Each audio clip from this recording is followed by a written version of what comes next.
Senseonics Holdings, Inc. announced that the FDA has approved the next-generation Eversense E3 CGM system.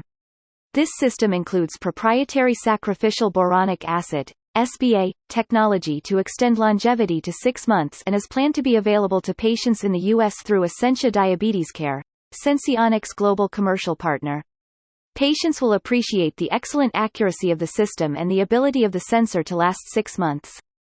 This is another step forward for patients who desire to manage their diabetes with all the advantages of the Eversense CGM with the fully implantable sensor. The Eversense E3 CGM system offers patients a fully implantable third-generation sensor, with proprietary SBA technology to enhance sensor longevity, demonstrating a mean absolute relative difference, MARD, of 8.5% in the PROMISE study.